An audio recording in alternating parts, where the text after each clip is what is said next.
What's going on, Guardians? It's Tizzle here, and in this video I wanted to show you how to properly be the support player for your team for Crota and Ute.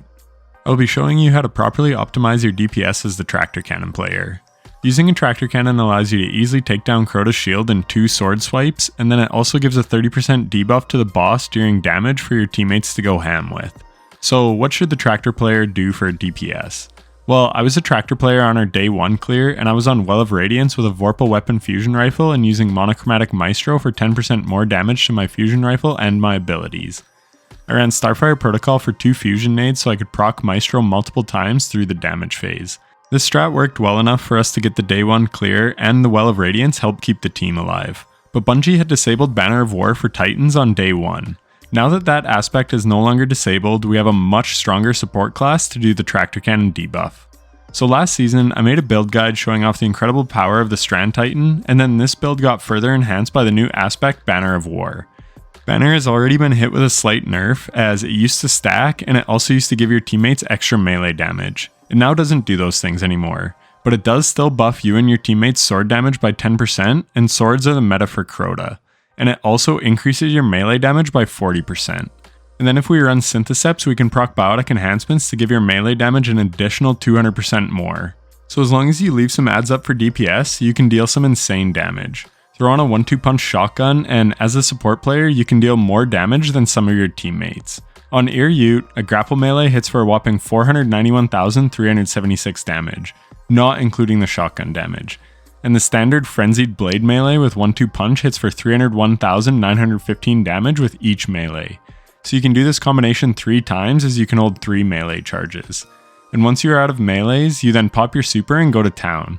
You can see in the background footage, I lose my biotic enhancements so my melees go down to 100,000 damage per hit, which is still pretty respectable damage for the Tractor Cannon player and allows us to melt Ute with time to spare.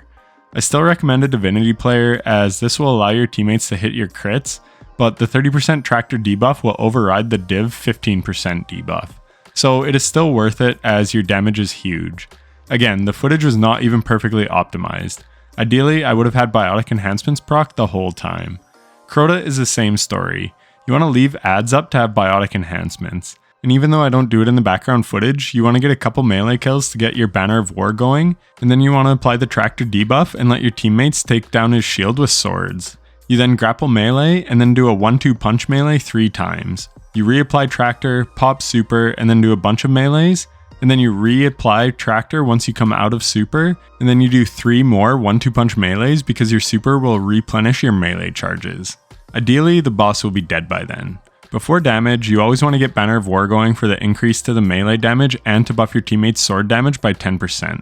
But, like I said, in the background footage, I didn't even do that and we still got a 1 phase. So even without perfect execution, you are still likely to do way more damage than any other support class setup and still take down Crota in 1 phase.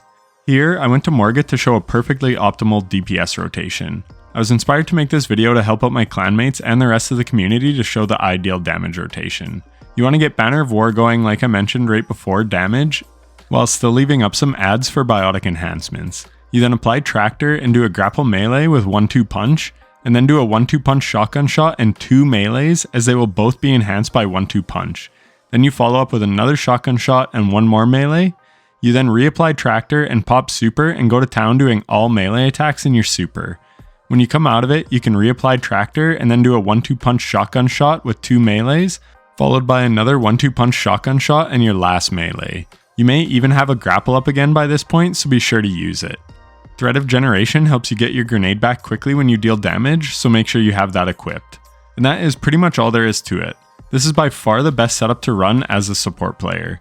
I actually have 2 breakdowns of Strand Titan builds on my channel if you want more info on how to play this class. With the new Banner of War aspect, I truly think Strand Titan is the strongest class in all of Destiny. I will have another video coming soon showing how to make the class invincible with insane damage output, so subscribe if you don't want to miss that. And if this video was helpful, then leaving a like would be greatly appreciated. I definitely think you're going to want to employ this strategy during the Master Crota, as maybe these bosses will have a bit more health. Anyways, happy boss killing and take care.